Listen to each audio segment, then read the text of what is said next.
Premium triplex villas at Kollur, APR Projects. So first మీరు choreography చేసిన song ఏంటి master తెలుగులో? తెలుగులో నిన్నే పెడతా నామగుడు రాంప్యారి. ఓకే, రమాప్రభు గారు. అది ఆ సాంగ్, ఆ cinema start puja and song starting. ఆ తర్వాత దాంట్లోనే నిన్నే పెళ్ళాడేస్తానంటూ మాట ఇస్తే మారిపోతామని ఒక సాంగ్. అవును. ఆ తర్వాత గ్రీక్ వీరుడులో ఓకే, ఆ 3 సాంగ్స్ చేశా. అప్పటి నుంచి కృష్ణవంశీ గారు నన్ను బాగా ఎంకరేజ్ చేశారు. చందమామ వరకు చేశాను. సో నిన్నే పెళ్ళాడిన తర్వాత వెనక్కి తిరిగి చూసుకుందే లేదు. ఇప్పుడు 2025 అన్ని ముందుకు చూడటమే. అసలు అడ్జస్ట్ అవుతాయి డేట్లు మీకు? ఎందుకంటే 9 లాంగ్వేజెస్ లో ఇన్ని వేల సాంగ్స్ చేశారు. బట్ సాంగ్ అంటే పర్టికులర్ గా ఆ సినిమా ఈ సినిమా క్లాషెస్ అవుతూనే ఉంటాయి. ఎట్లా? ఇప్పుడు కరెంట్ లో 3 సినిమా జరుగుతుంది. రాజమౌళి గారిది జరుగుతుంది, అఖండ 2 బోయపట్టి గారిది జరుగుతుంది, ఇంకో బెంగాలీ సినిమా చేస్తున్నా. 3 క్లాష్ అవుతూ ఉంది. దాన్ని మేనేజ్ చేస్తే వెళ్తున్నా. ఓకే. సో రాజమౌళి గారిది అంటే మహేష్ బాబుదా? అవునండి.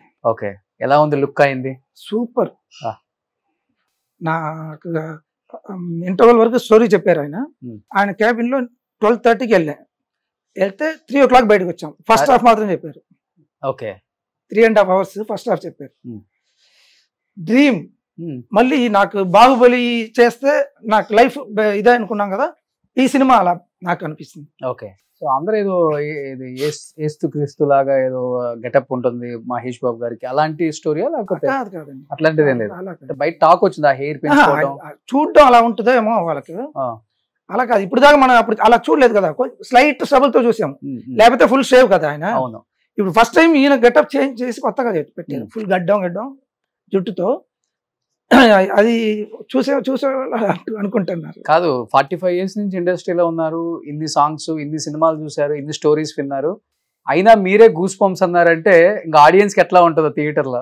ఆయన చెప్పేటప్పుడు ఆయన ప్రతి scene by scene full emotion తో చెప్పారు. ఓకే.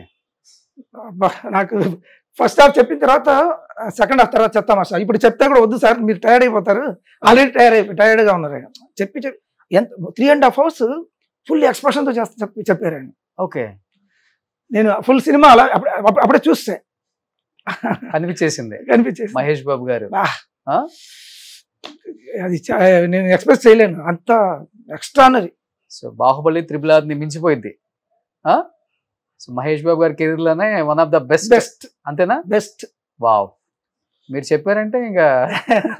సో యూజువల్ గా రాజమౌళి గారికి కథ చెప్పేటప్పుడు అంటే మీరు సాంగ్ సీక్వెన్స్ ఇలా ఉంటుందని చెప్పాలి కాబట్టి కథ ఏ డైరెక్టర్ అని చెప్తారు కాబట్టి ఆయనకి ఇష్టం అలా కథ చెప్పేది కూడా అలా యాక్షన్ చేసి. యాక్చువల్లీ ఈ సినిమాలో నన్ను సెకండ్ యూనిట్ డైరెక్టర్ గా కూడా అడుగుతున్నారు, అదే నన్ను చేయమంటున్నారు, నేను చేద్దాం అనుకుంటున్నా. అందువల్ల నాకు స్టోరీ ఫుల్ గా ఎక్స్ప్లెయిన్ చేశారు, shot by shot, scene by scene. Okay. Akhanda కూడా నేను సెకండ్ యూనిట్ డైరెక్టర్ లాగా వర్క్ చేస్తున్నా. అఖండ 2కా? ఓకే. అఖండ 1 అలాగే చేసా, ఫుల్ సినిమా చేసి. ఏ సినిమా? అఖండ ఫుల్ సినిమా ఉన్నా, సీన్ లో కూడా ఉన్నా. ఓకే. సీన్ లో కూడా వర్క్ చేస్తా. ఓ. అఖండ 2 కూడా అలా చేస్తున్నా. ఇష్టమా డైరెక్షన్ మీకు? లేదు, వాళ్ళు పిలిస్తే చేస్తున్నా. యాక్చువల్లీ తేజ గారి సినిమాలు మోస్ట్లీ ఉంటా అలాగా, వీళ్ళు పిలిచారు అందువల్ల చేస్తున్నా. ఓకే. సో అఖండ 2 ఎలా ఉండబోతుంది మాస్టర్? ఎక్స్ట్రానరీగా ఉంటుంది. అఖండ 1 మించేస్తుంది అంతే. బాలకృష్ణ గారు ఆయన ఫుల్ ఎనర్జీ. నన్ను చూస్తూ చెప్పారు కదా మీరు, నాదేం లేదు ఆయన ముందు. ఆయన ఒక మూమెంట్ చెప్పామంటే నో చెప్పడం ఉండదు. ఇంకా ఇప్పుడు ఒక షాట్ ఆయన స్లోగా నడిచారు, స్టెప్స్ లో దిగేది. సార్ ఏం సార్ స్లోగా ఉంది సార్ అంటే, ఓకే 1 more మాస్టర్ అన్నారు. టక టక టక టకని వచ్చి పరిగెత్తుకుంటే వచ్చి పెద్ద బండ రాయి దాన్ని దాటుకొని వచ్చారు. ఓకే. అఖండ 1లో